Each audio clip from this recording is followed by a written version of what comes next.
사랑이 많으신 아버지 감사합니다. 위급한 상황 속에서 지켜주시고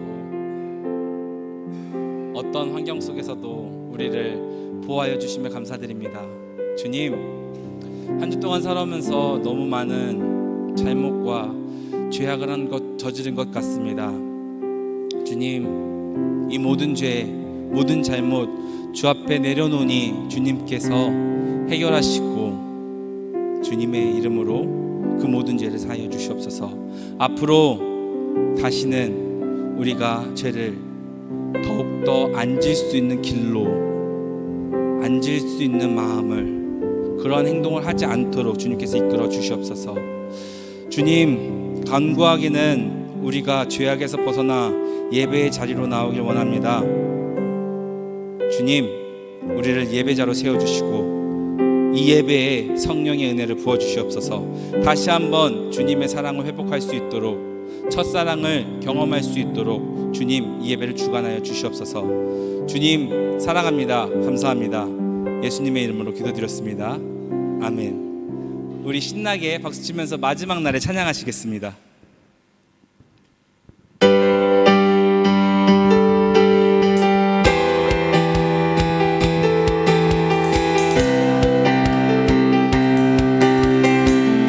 마지막 날에, 마지막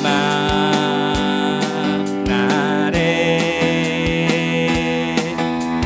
내가 나의 영으로 모든 백성에게 부어 주 처음부터 찬양하시겠습니다. 마지막 날에, 마지막 날에 내가 나의 영으로 모든 백성에게 부어 주리라. 자녀들은 예언할 것이요, 청년들은 환상을 보고 아비들은 꿈을 꾸리라. 주의 영이 임하며 자녀들은 예언할 것이요, 청년들은 환상을 보고 아비들은 꿈을 꾸리라. 주의 영이 임하면 성령이여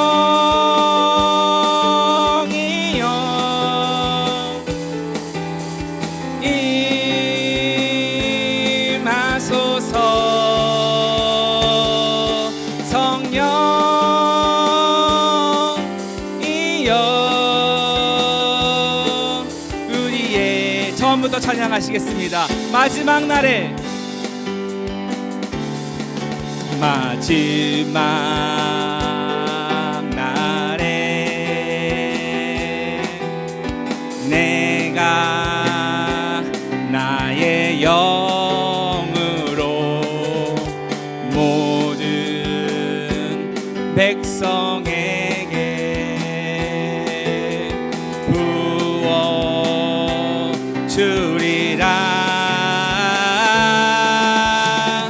자녀들은 예언할 것이요, 청년들은 환상을 보고 아비들은 꿈을 꾸리라. 주의 영이 임하면 자녀들은 예언할 것이요, 청년들은 환상을 보고 아비들은 꿈을 꾸리라. 주의 영이 임하면 성령이여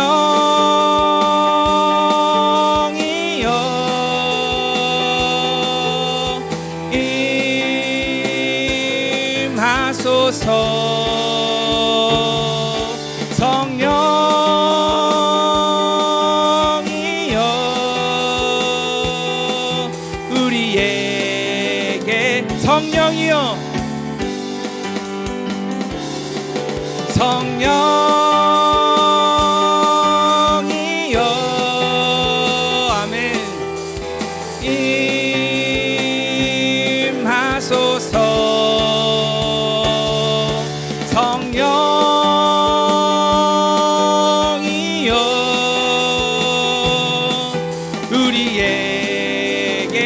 모여서 찬양하시겠습니다. 다 와서 찬양해. 다 와서 찬양해. 사랑을 주신 주 찬양해. 사랑해 우리 주님. 생명 주셨네.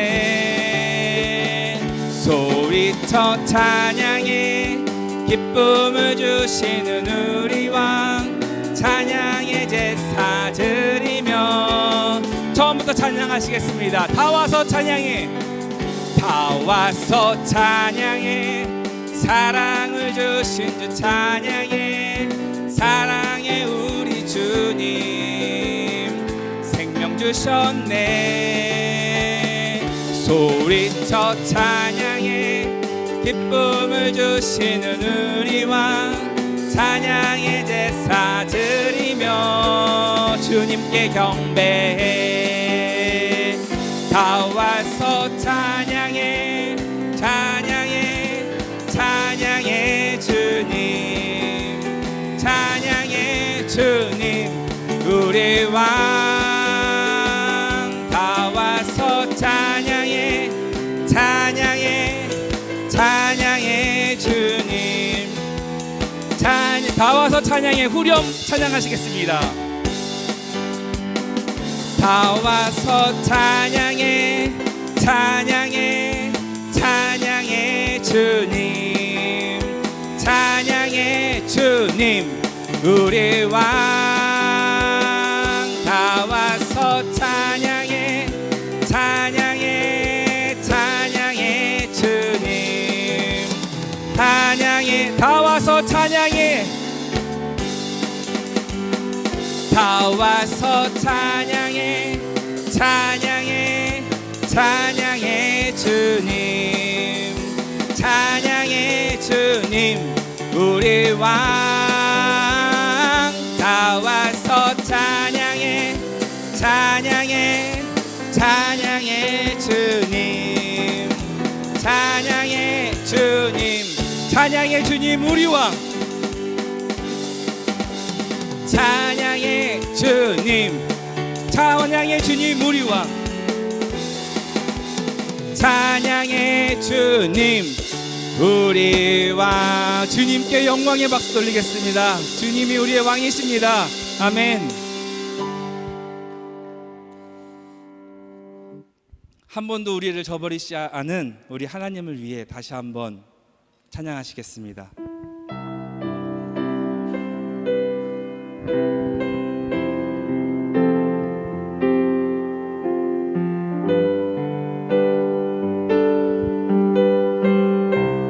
하나님 한 번도 나를,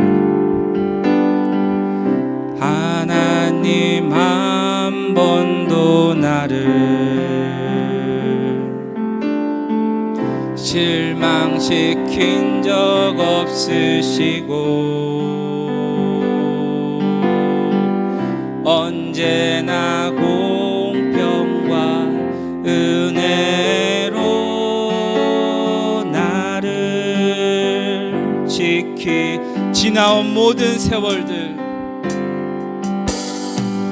지나온 모든 세월들 돌아보아도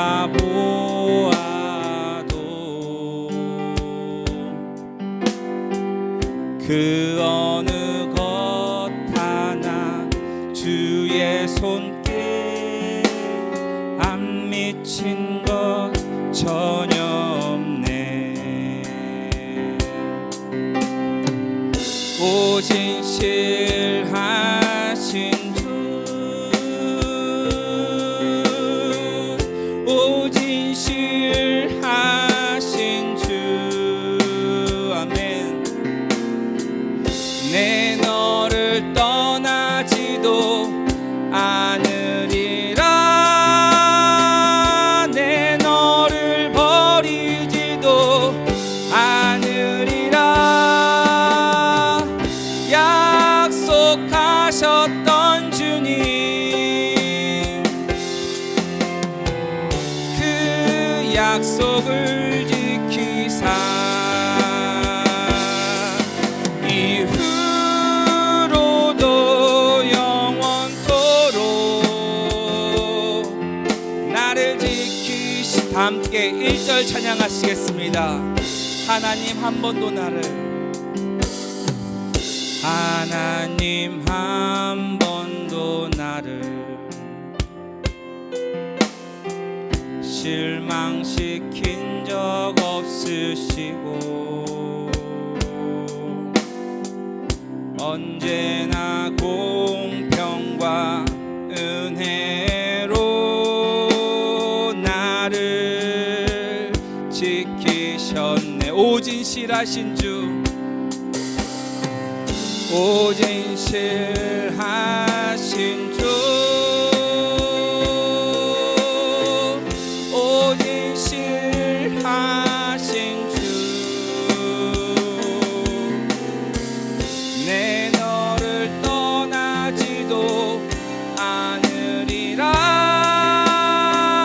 내 너를 버리지도 않으리라. 약속하셨던 주님, 그 약속을 지키사 이후로도 영원토록 나를 지키시리라. 주님 내 안에, 주님 내 안에, 주님 내 안에, 내 안에 계시고, 주님 내 안에, 주님 내 안에, 아멘. 나를 새, 주님 내 안에, 주님 내 안에, 주님 내 안에, 내 안에 계시고, 주님 내 안에, 주님 내 안에 나를 채워주. 언제나 내 모습, 언제나 내 모습 너무나 부끄러워. 무릎으로 주님께 기도로 가오니 나 홀로 서 있는 죽음 내 영 깨우사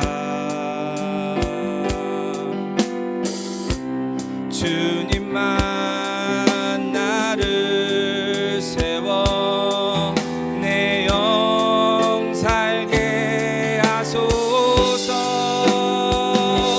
주님 내 안에, 주님 내 안에,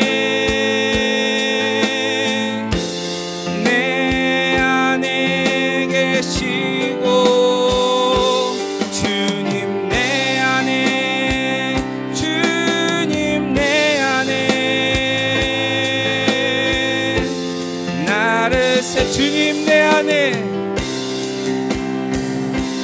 주님 내 안에, 주님 내 안에, 내 안에 계시고, 주님 내 안에, 주님 내 안에 나 한 번 더 찬양하시겠습니다. 주님 내 안에, 주님 내 안에, 주님 내 안에, 내 안에 계시고, 주님 내 안에, 주님 내 안에 나 마지막으로 찬양하시겠습니다. 주님 내 안에, 주님 내 안에,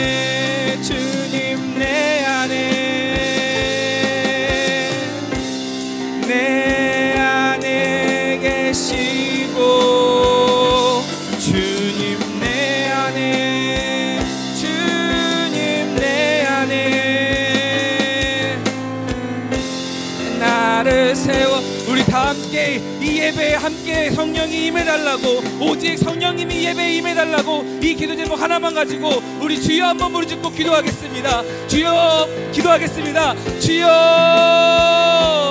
할렐루야. 사랑이 많으신 하나님 아버지, 이 예배에 함께하여 주시옵소서. 주님, 이 예배에 성령을 부어주시옵소서. 주님, 우리 안에 거하셔서 이 예배 하나의 예배자로 나갈 수 있도록 하여 주시옵소서. 주님께서 우리를 창조하신 목적은 아버지의 이름을 높이며 아버지께 예배를 드리며 나아가는 것임을 고백합니다. 우리가 창조의 목적을 다하며 주 앞에 나아갈 수 있도록 하여 주시옵소서. 우리가 창조의 사명을 다하며 그 앞에 전진할 수 있도록 하여 주시옵소서. 주님, 이 예배 가운데 함께 하시어 우리가 한 명의 예배자로 성장할 수 있도록, 한 명의 예배자로 예배를 드릴 수 있도록 우리의 마음과 생각과 삶을 주관하여 주시옵소서. 그리고 그 가운데 성령을 부어주시어 언제나 주님의 이름을 높이고 언제나 주님의 이름을 찬양하며 언제나 주님의 이름을 전하는 자가 될 수 있도록 하여 주시옵소서. 아버지, 주님의 말씀을 전할 때, 아버지 주님의 복음을 전할 때 우리가 필요한 것을 나의 능력이 아니라, 나의 입담이 아니라 나의 믿음과 주님의 능력임을 고백합니다. 주님, 나의 모든 것을 버려버리고 나의 모든 것을 내려놓고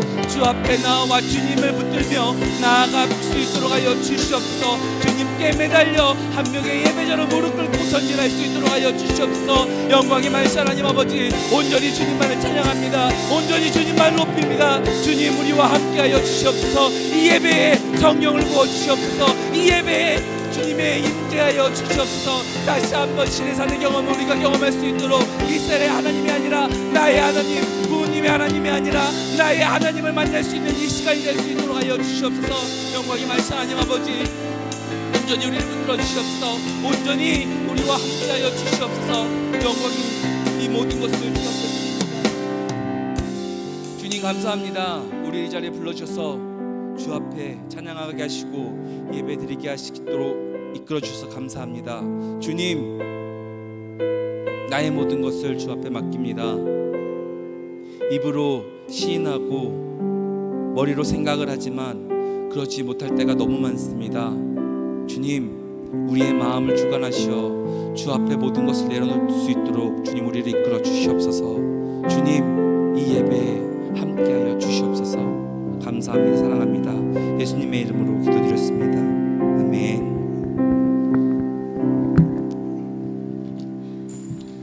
주님 나를 부르시니 찬양하겠습니다.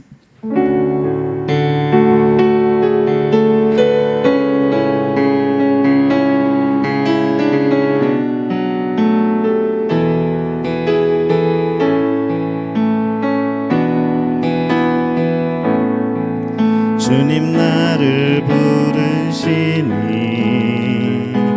두려움 없이 배에서 나아가리라. 주님 나를 부르시니 주님 내게 오라시니 주님 보고 계시기에 의심치 않고 바다를 걸어가리라. 주님 보고 계시기에 주님 여기 계시기에 주님 여기 계시기에 이 깊은 바다가 반석이 되고 주님 여기 계시기에 반석 위를 내가 걸어가리라. 주님 여기 계시기에 저 거친 파도가 반석이 되고 주님 여기 계시기에 반석 위를 내가 걷습니다. 주님 나를 부르시니 주님 나를 부르시니 두려움 없이 배에서 나아가리라.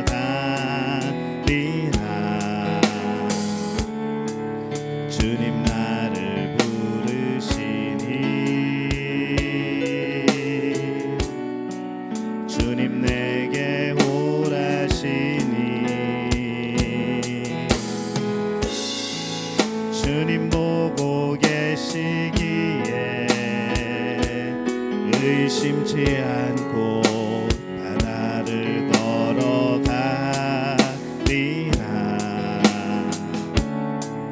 주님 보고 계시기에 주님 여기 계시기에 주님 여기 계시기에 이 깊은 바다가 반석이 되고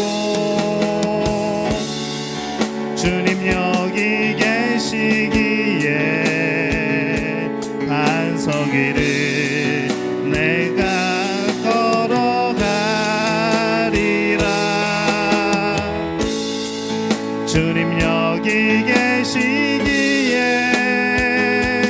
적어진 파도가 반석이 되고 주님 여기 계시기에 반석 위를 내가 거슴. 주님 여기 계시기에 주님 여기 계시기에 이 깊은 바다가 반석이 되고 주님 여기 계시기에 반석 위를 내가 걸어가리라.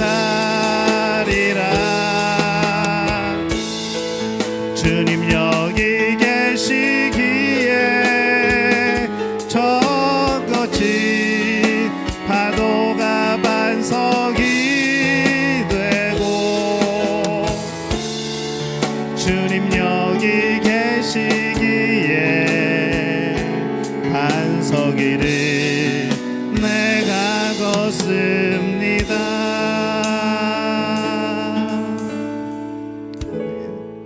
오늘 함께 나누실 말씀은 신약성경 사도행전 5장 32절 말씀입니다. 사도행전 5장 32절 말씀. 자, 이펙터를 내려주시죠. 예. 사도행전 5장 32절 말씀 우리 한 목소리로 함께 봉독하겠습니다. 우리는 이 일의 증인이요 하나님이 자기에게 순종하는 사람들에게 주신 성령도 그러하니라 하더라. 아멘. 할렐루야. 하나님의 은혜가 오늘 이 밤에 기도의 자리에 나온 우리 믿음의 가족들을 축복하고 또 환영합니다. 우리 옆에 분에게 인사하겠습니다. 기도의 응답은 오늘입니다.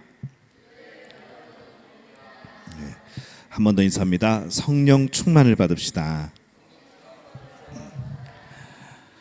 아주 오래전에 저희가 금요 기도회를 하면서 이 성령 충만을 하면 어떻게 해야 되는가, 우리 첫 번째 조건이 뭐였냐면은 기억이 안 나실 겁니다. 성령 충만의 약속을 믿고 간절하게 구하는 자에게 성령 충만을 주신다라고 벌써 몇 주 전에 우리가 말씀을 함께 나눴습니다. 오늘 이 성령 충만을 받기 위한 이 두 번째 조건이 무엇인가 오늘 말씀을 함께 나눕니다. 한번 따라해 볼까요? 순종하는 자에게 주시는 성령. 예. 순종하는 자에게 주시는 성령이 오늘의 제목입니다. 이 제목에 대부분 내용이 나와 있죠. 그래서 오늘 성령 충만을 받기 위한 두 번째 조건은 성령께 완전히 순종하는 겁니다. 이 많은 성도가 이 성령 충만을 자기 의지와는 상관없이 성령께 사로잡혀서 내가 무아지경의 그런 상태에서 어떤 은사를 발휘하고 내가 어떤 능력을 발휘하고 이것을 우리는 가끔 성령 충만이라고 생각할 때가 있습니다. 나는 모르겠는데 나는 내가 어떤 그런 생각을 하진 않았는데 이상하게 나에게서 능력이 나갔었고 나에게서 어떤 그런 은사가 나갔었고 우리는 이런 거를 성령 충만이라 생각할 때가 많다는 것이죠. 내 자신은 아무것도 하지 않고 성령에 의해서 저절로 모든 것을 하게 되어지는 이것을 기대하는 것, 이것을 성령 충만이라고 생각할 때가 많습니다.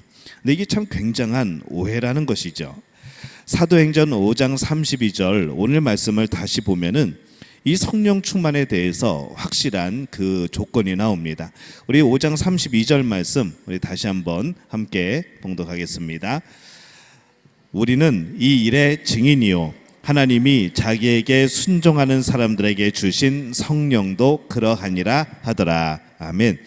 어떤 사람에게 성령을 주신다고 말씀을 하셨죠? 하나님께 순종하는 사람. 이 성령 충만의 증거는 어떤 체험으로 분별하는 것이 아닙니다.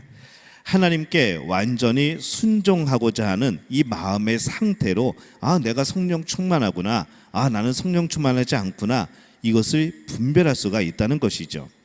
우리는 뭔가 체험이 나타나야, 뭔가 놀라운 일이 나타나야 내가 성령 충만하구나, 뭐 신비한 일이 나타나야 내가 성령 충만한 사람이구나, 성령 충만을 받았구나 라고 생각을 하지만은 오늘 말씀은 그렇게 증거하는 것이 아니라 하나님께 완전히 순종하고자 하는 그 마음이 있는가, 그렇다면은 성령 충만한 것이고 그렇지 않다면 성령 충만하지 않은 것이다 라고 말씀을 합니다. 하나님께서 어떤 길로 인도하시던 어떤 것을 명령하시던 여러분에게 질문합니다. 무조건 순종하시겠습니까? 진짜 아멘입니까?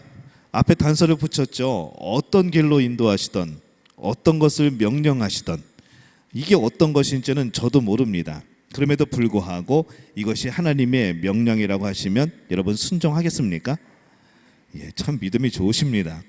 이 질문에 기쁜 마음으로 아멘 할 수 있는 사람이 성령 충만한 사람이라는 겁니다. 많은 그리스도인들이 이 성령께 완전히 순종하는 것을 두려워합니다.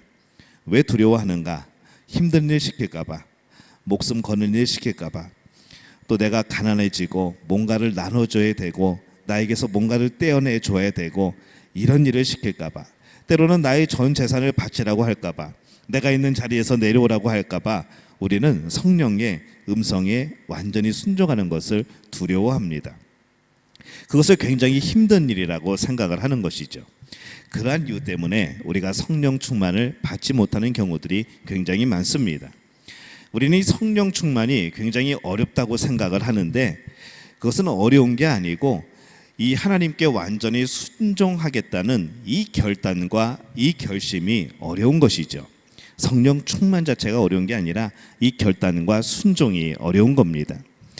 성령께서는 우리 안에 계시면서 우리를 통해서 강 같은 은혜의 역사, 이것을 이루시기를 원하죠. 이 강 같은 은혜의 역사가 무엇인가 하면은 성령께서 우리 안에서 계속해서 은혜를 베푸시는 겁니다. 그 은혜가 내 안에 머물러 있는 것이 아니라 밖으로 향해 흘러 넘쳐나오게 되고 내 인생을 살펴보건대 이 성령의 역사를 통하여서 하나님의 은혜 가운데 살아왔다고 고백이 되어지고 이것이 바로 성령의 강 같은 은혜의 역사인 것이죠. 성령은 우리 안에서 그것을 이루시기를 원하십니다. 근데 왜 우리의 삶에는 때로는 그와 같은 역사가 일어나지 않을까 하는 것이죠. 우리의 그 은혜의 강을 막고 있는 여러 가지들이 있습니다. 고집이 있고 불순종이 있고 이제 그런 것 때문에 그런 것이죠. 어떻게 하면은 우리를 막고 있는 이 성령의 은혜와 성령 충만을 막고 있는 이 고집과 불순종을 없앨 수 있을까? 우리의 자아가 죽어야, 우리가 십자가에서 죽어야 이것이 없어지게 되어지는 거죠. 그래서 우리는 갈라디아서 2장 20절에 고백하게 됩니다. 우리 함께 고백해 볼까요? 내가 그리스도와 함께 십자가에 못 박혔나니 그런즉 이제는 내가 사는 것이 아니요 오직 내 안에 그리스도께서 사시는 것이라.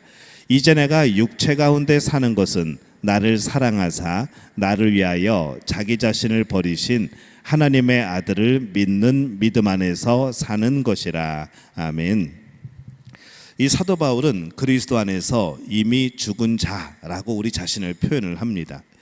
그가 자신을 그리스도 안에서 죽은 자로 고백했을 때 자연스럽게 사라지는 것이 뭘까요? 고집이 사라지고 불순종이 사라지는 겁니다. 이것 역시 우리와 함께 죽게 되는 것이죠. 이것이 성령께서 이 사도 바울을 통하여서 강 같은 은혜의 역사를 이루실 수 있었던 그러한 이유가 되어집니다. 순종의 문제가 있으면, 순종이 없으면 하나님을 만난 간증도 없어지는 것이죠. 우리가 순종하지 않고 우리가 순종이 없는 상태에서 내가 하나님을 만나고 경험하였다, 이런 일은 일어나지 않는다는 겁니다. 그래서 우리가 하나님을 만나지 못했다 하는 것은 말씀에 순종하지 않은 것이고, 성령이 우리에게 주시는 감동에 움직이지 않은 것이고, 우리가 성령을 중심으로 성령을 바라보며 살아간 것이 아니라는 것이죠. 그것이 또한 우리가 신앙이 침체되어지는 그러한 이유가 또 되어집니다. 내가 신앙이 침체되어지고 내가 하나님과의 관계가 의심스러워지고 뭔가 신앙생활을 하면서 예수님을 고백하면서도 내 안에 어떤 의지나 힘이 사라지는 것은 바로 이 하나님을 만나는 것, 순종에 이런 문제들이 생겨나기 때문에 그렇습니다. 그러나 하나님께 완전히 순종한다고 하는 것, 이것이 그냥 우리의 힘으로 순종해야지 막 그러면서 할 수 있는 것은 또 아니라는 것이죠. 이 순종조차도 하나님께서 힘을 주시지 않으면 완전히 하나님께 순종하는 것은 불가능한 일이 되어집니다. 하나님께 완전히 순종하고 싶은 소원이 없는 사람에게는 하나님께서도 순종할 힘을 주시지 않는다는 것이죠. 여러분 안에 그 소원이 있어야 됩니다.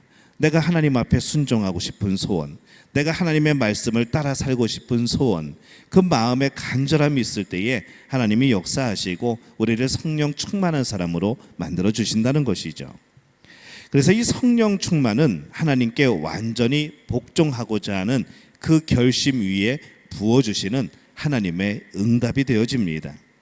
그때 우리는 하나님의 능력으로 완전히 또 순종하게 되어지는 것이죠. 한 성도가 이혼을 결심하고 상담을 요청을 합니다. 이혼은 안 된다고 아무리 설득을 해도 진전이 없어서 근본적인 질문을 합니다. 자, 두 분 하나님이 명령하시면 무조건 순종하겠습니까? 성경에 있는 말씀대로 무조건 그렇게 순종하시겠습니까? 그랬더니 이 두 분이 머리를 푹 숙이고 끝까지 대답이 없습니다. 결국 성령께서도 그 안에 역사할 만한 그런 기회와 그런 공간과 그런 기회들을 주지 않는 것이죠. 순종의 결단이 없기 때문에 일이 이루어지지 않는 겁니다. 그들이 어떤 순종의 결단이 있었다면, 이 성경 말씀을 지키고자 한다는 그 마음이 있었다면 성령께서 그 안에 마음에 역사하신다는 것이죠. 여러분은 하나님께서 무엇을 하라고 하든지 순종할 결단이 서 있습니까? 이 질문은 평생을 두고 우리에게 주어지는 계속되는 질문입니다. 나는 과연 하나님이 무엇을 하라고 하시든지 순종할 결단이 서 있는가? 뭘 시키실지 모르겠지만, 뭘 하라고 하실지 모르겠지만, 그것이 무엇이든 나는 그 말씀에 순종할 결단이 서 있는가? 우리는 이것을 먼저 해결하고 성령 충만을 구해야 된다는 것이죠.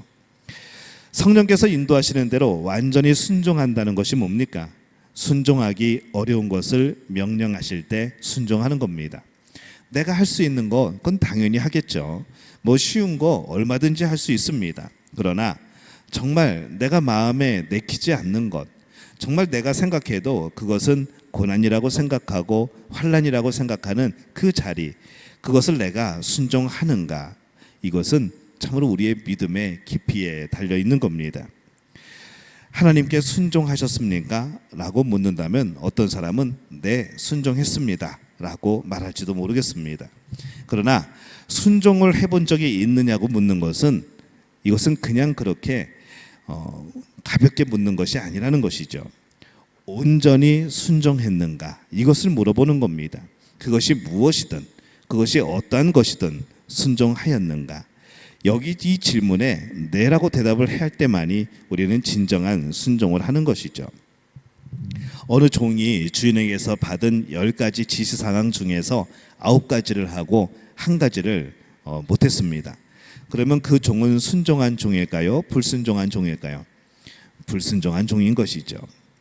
여러분 같으면 그 사람을 계속 고용하겠습니까? 아니죠. 10가지 다 순종하는 사람을 찾겠죠. 이 하나님의 말씀에 완전히 순종하는 것을 사람들은 두려워합니다. 그래서 말씀대로 잘 살다가 말씀대로 순종하며 살다가 어느 순간에 방향이 바뀌죠. 잘 순종하며 평생을 잘 믿다가 어느 순간에 마음이 바뀝니다. 이 안타까운 일인 것이죠. 왜냐하면 언제 그러는가 하면은 대부분 고난 앞에서, 어떤 문제 앞에서, 어떤 환난 앞에서 하나님을 향한 그 발걸음이 방향이 바뀌게 되고 멈춰지게 되고 뒤돌아서게 되어집니다. 그 실패와 고난이 두려워서 완전히 순종하지 못하는 것이죠. 하나님을 최고의 가치로 놓지 않으면은 우리는 순종 못할 일들이 굉장히 많습니다. 하나님이 최고이고 나의 모든 전부이고 이것이 고백되지 않으면은 우리는 순종할 수 없는 그런 생각들이 많아진다는 것이죠. 우리의 부끄러움, 우리의 자존심, 이것보다 하나님과의 관계가 더 중요한 겁니다. 내 물질보다, 내 여러 가지 일들보다 하나님과의 관계가 더 중요한 겁니다. 이 가치관이 서 있지 않으면은 우리는 두려워서 순종하지 못하게 되어집니다. 결국 하나님을 믿지 못하는 불신앙인 이 두려움이 성령 충만을 가로막는 가장 큰 장애물이 되어지는 것이죠. 어떤 꼬마가 이제 엄마한테서 동화 이야기를 듣습니다. 콩쥐와 팥쥐 이야기를 듣습니다. 한참 읽어주고 이제 아이가 잘 들었나 물어보려고 질문을 합니다. 너는 콩쥐가 되고 싶니? 팥쥐가 되고 싶니? 라고 묻습니다. 그 꼬마가 한참 고민을 하죠. 야, 이게 뭐가 돼야 되는가? 그리고 대답을 하죠. 팥쥐가 되고 싶어요 라고 말을 합니다. 엄마의 대답은 뭘까요? 콩쥐가 되기를 원하는 거였죠. 근데 왜 팥쥐가 되고 싶은가? 엄마가 대답하죠. 콩쥐는 얼굴도 이쁘고 나중에 복을 받았어. 근데 얘는 끝까지 팥쥐가 좋다고 합니다. 왜 그런가 하면은 지금 당장 엄마의 사랑을 듬뿍 받고 편하게 지낸 것은 팥쥐라는 것이죠. 그래서 나는 콩쥐가 아니라 팥쥐가 되고 싶다는 겁니다. 자, 이것이 엄마의 의도와는 다른 것이죠. 그 동화책을 나름대로 개인적으로 해석해서 이해를 한 겁니다. 여러분에게도 묻고 싶습니다. 거지 나사로가 좋은가요? 아니면은 부자가 좋은가요? 뭐가 되고 싶습니까? 그랬더니 어떤 지혜로운 분은 이렇게 대답을 합니다. 우리가 원하는 것은 세상에서는 부자이고 천국에서는 나사로처럼 사는 겁니다 라고 대답을 합니다. 굉장히 지혜롭지만은 세상에 그런 삶은 없다는 것이죠. 예수님께서는 우리를 구원하시기 위해서 고난을 받으셨습니다. 예수님께서는 십자가의 길을 걸으시면서 감당하기 어려운 그 고난을 받습니다. 우리 같으면 그 고난 피하려고 하겠죠. 손가락 하나만 움직이면 저 병사들이 다 쓸어 넘어지는데 눈짓 한 번이면은 나를 가로막았던, 나를 죽이려고 했던 모든 사람들이 쓰러질 수 있는데 여러분 같으면은 그 십자가를 지겠습니까? 근데 예수님은 그 고난을 피하지 않습니다. 오히려 그 고난을 통해서 순종을 배우시고 하나님 앞에 나아가는 것이죠. 예수님은 겟세마네에서 이렇게 기도합니다. 누가복음 22장 42절에 보면은 이르시되 아버지여, 만일 아버지의 뜻이거든 이 잔을 내게서 옮기시옵소서. 그러나 내 원대로 마시옵고 아버지의 원대로 되기를 원하나이다 하시니, 이렇게 말씀을 하죠. 성령 충만하면 순종하는 것이 힘들지 않습니다. 왜냐하면 성령 충만하다고 하는 것은 이미 하나님을 신뢰하는 겁니다. 내 자신을 쳐서 복종하는 마음으로 순종할 때 성령 충만이 온다는 것이죠. 성령 충만하면 무슨 일이 벌어질까요? 이 기쁨을 나 혼자 가지고 있을 수가 없습니다. 그래서 전도하게 되어지죠. 반대로 거꾸로 전도하다가 성령 충만을 받을 때도 있습니다. 성령 충만하면 찬양하게 되어집니다. 흥얼흥얼 찬양하게 되어지죠. 근데 반대로 순종함으로 찬양을 하다가 성령 충만을 경험하는 경우들도 있습니다. 어떤 성도가 전도하기 위하여서 성령 충만을 구했지만 성령 충만이 임하지 않는다고 하죠. 문제는 성령 충만을 구하면서 전도 현장에 나가지 않고 계속해서 성령으로 충만해지게 하여 주옵소서. 내가 성령으로 충만해지면은 내가 전도 현장에 나가서 열심히 전도할 겁니다 라고 말을 합니다.